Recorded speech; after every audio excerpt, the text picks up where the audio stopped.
ஒரு ஆள் 2 நாளாக லாங் வீடியோ எதுவும் போஸ்ட் பண்ணலையே, எங்கே போனால் வந்தான்னு யாருக்காவது அக்கறை இருந்ததா? யாராவது வந்து கேட்டிங்களா? நானே சொல்லிடுறேன். 2 நாளாக சும்மா ஒரு ட்ரிப்புக்கு போயிட்டு வந்தோம். அதனால் வீடியோ எதுவும் எடுக்கல. அங்கேயுமே எதுவும் எடுக்கல. ஏன்னா மன அமைதியை தேடி ட்ரிப்பு போனதுனால வீடியோஸ் எதுவும் எடுக்காமல் ஃபுல்லாக என்ஜாய் பண்ணிட்டு வந்தோம். எங்கே போனோம் என்ன அப்படின்றத நான் டீட்டெயிலாக இன்னொரு வீடியோவில் சொல்கிறேன். அப்புறம் இன்றைக்கி காலையில் பாக்கெட் பால் இல்லை, பசும்பால் வந்து பாக்கெட் போட்டு விற்கிறாங்க ஒரு இடத்துல. அதை கண்டுபிடிச்சி அங்கேருந்து வாங்கிட்டு வந்தாங்க. அதை வச்சு காஃபி குடிச்சிட்டு போன வாரம் வாங்கிட்டு வந்து வச்சேன் இந்த முடக்கத்தான் கீரை. இதுக்கு மேலே வச்சா கண்டிப்பாக செத்து போயிடும். இன்றைக்கி செஞ்சே ஆகணும் அப்படின்னு சொல்லிட்டு டயர்டாக இருந்தாலும் பரவாயில்லன்ட்டு கொஞ்சம் லேட்டாக தான், பசங்களுக்கு ஆஃபேலி லீவ் இல்லை. அவங்க ஸ்கூல் போகிற மாதிரினா மார்னிங் கொஞ்சம் ஹரிபரியாக இருக்கும். இல்லாட்டி காலையில் எழுந்து கோலத்தை போட்டுட்டு மறுபடியும் ஒரு தூக்கத்தை போட்டுட்டு தான் அடுத்த வேலையை ஆரம்பிக்கிறது. அந்த மாதிரி இந்த முடக்கத்தான் கீரையை வந்து ஃபஸ்ட்டு க்ளீன் பண்ணி எடுத்துக்கிட்டேன். அதில் காம்பு நிறையா இருக்கும், அதை மட்டும் எடுத்துகிட்டு வெறும் தழையை மட்டும் போட்டிங்கன்னா நல்லாயிருக்கும். அந்த இலையை நல்லா தண்ணியில் அலசி எடுத்துக்கலாம். ஏன்னா இது காடு மூடில் தான் வளரும், எங்கே எப்படி இருக்கும் அப்படின்னு தெரியாது. நல்லா 2-3 தண்ணி விட்டு அலசிட்டு கொஞ்சம் மிளகு, கொஞ்சம் ஜீரகம், 2 காஞ்ச மிளகாய் இதை போட்டு தண்ணி கொஞ்சம் தேவையான அளவுக்கு விட்டு நல்லா மைய அரைச்சிக்கலாம்.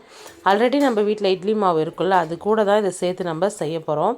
சிலர் வந்து அரிசி ஊற வச்சு அது ஒரு அடை மாதிரி செய்வாங்க. பட் நான் வந்து இந்த மாதிரி செய்வேன். அந்த மாதிரி நான் செஞ்சுருக்கேன், அதுவும் நல்லாயிருக்கும். நான் அதை இன்னொரு நாள் உங்களுக்கு ரெசிபி ஷேர் பண்ணுறேன். இது வந்து அவ்வளோ சீக்கிரம் மிங்கிள் ஆகாது அரிசி மாவு கூட. ஏன்னா இது கொஞ்சம் வழவழன்னு இருக்கும். அரிசி மாவோட நேச்சர் வந்து கொஞ்சம் குறைன்னு இருக்குல்ல, அது அவ்வளோ சீக்கிரம் அப்சர்வ் பண்ணிக்காது. கொஞ்சம் டைம் எடுத்து தான் மிங்கிள் பண்ணணும்.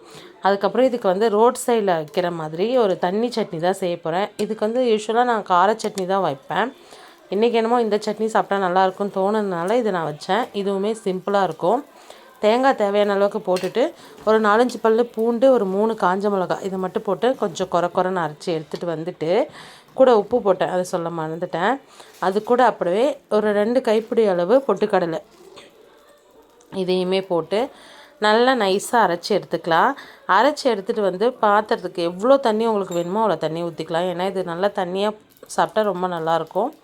அதனால் தண்ணியாக ஊற்றிக்கிட்டு தாளிப்பு கொடுத்துக்கலாம். கருவேப்பிலை காலி ஆயிடுச்சு. ஊருக்கு போயிட்டு வந்ததில் அதெல்லாம் எதுவுமே பார்க்கவே இல்லை. இதுக்கப்புறம் தான் எல்லாம் வாங்கிட்டு வந்து வைக்கணும். அதனால் நான் தாளித்து இப்படி தான் எடுத்துக்கிட்டேன். தோசைக்கு எப்பயும் போட்டால் நம்ம தோசை சுட்டுக்கலாம். இது ரொம்ப தண்ணியாக போயிடுச்சுன்னா தோசை உங்களுக்கு வராது. நீங்கள் எந்தளவுக்கு அதை கட்டியாக வச்சுக்கிறீங்களோ அந்தளவுக்கு தோசை வரும். ரொம்ப தண்ணியாக போயிடுச்சுன்னா தோசை கல்லே வந்து இந்த மாவு ஒட்டிக்கும். அந்த தழை வந்து சரியாக கோஆப்ரேட் பண்ணாது நமக்கு. அதனால் கொஞ்சம் கட்டியாகவே மெயின்டைன் பண்ணிக்கோங்க. இதுக்கு நல்லெண்ணெய் விட்டிங்கன்னா ரொம்பவே நல்லது உடம்புக்கு. நான் வந்து இன்றைக்கி சாதா எண்ணெய் தான் போட்டேன். நீங்கள் நல்லெண்ணெய் வேணால் ட்ரை பண்ணி பாருங்கள். அப்படியே நம்ம 2 பக்கமும் திருப்பி போட்டு கொஞ்சம் முருகலாக எடுத்து வச்சுட்டு இந்த சட்னியை நல்லா தண்ணி மாதிரி மேலே ஊற்றி கொடுக்கணும். அப்போ தான் இந்த தோசை வந்து ரொம்ப டேஸ்ட்டாக இருக்கும். கார சட்னி, அதாவது ரோஜாப்பூ சட்னின்னு சொல்லுவேன்ல, அது வச்சு சாப்பிட்டாலுமே நல்லாயிருக்கும்.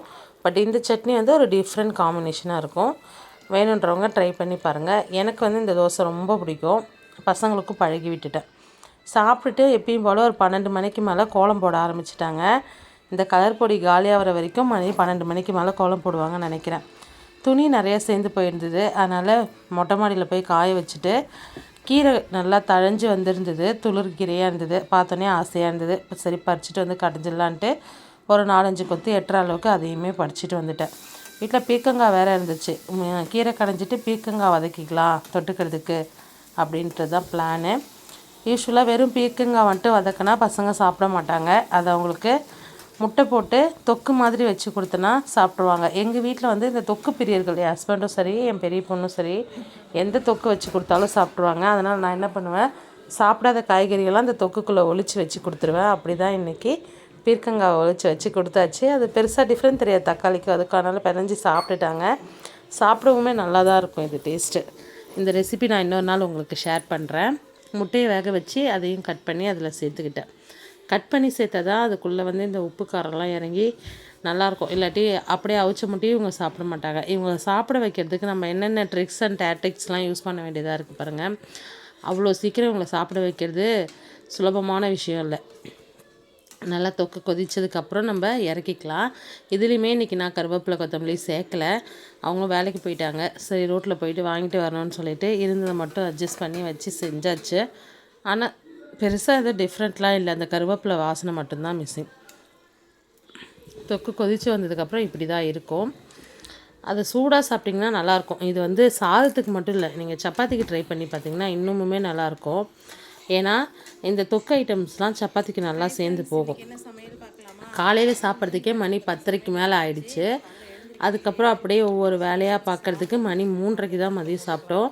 இன்றைக்கி வந்து இங்கே டிடிஹெச் போடல, செட்டாப் பாக்ஸ் போடல, அது போடுறதுக்கு வேறு வந்திருந்தாங்களா, அவங்களோட டைம் ஸ்பெண்ட் பண்ணிவிட்டு சாப்பாடு செஞ்சு முடிக்கிறதுக்கு மணி 3:30க்கு மேலே ஆயிடுச்சு. எல்லோரும் 4 மணிக்கு தான் உட்காந்து சாப்பிட்டோம்.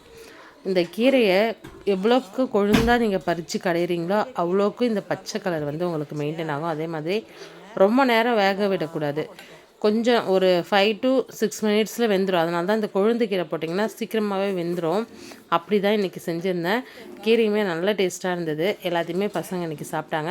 நம்ம என்ன தான் பெருசாக ஹெல்த்தியாக லஞ்ச் பேக் பண்ணி கொடுத்தாலும் அவங்க அங்கே போய் சாப்பிட்றாங்களா இல்லையா அப்படின்றது நமக்கு தெரியாது.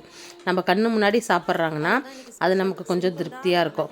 இன்றைக்கி காலையிலேருந்து கொஞ்சம் ஹெல்த்தியான சாப்பாடு தான் நம்ம கண்ணு முன்னாடி அவங்க சாப்பிட்டது ரொம்ப நல்லாயிருக்கும்.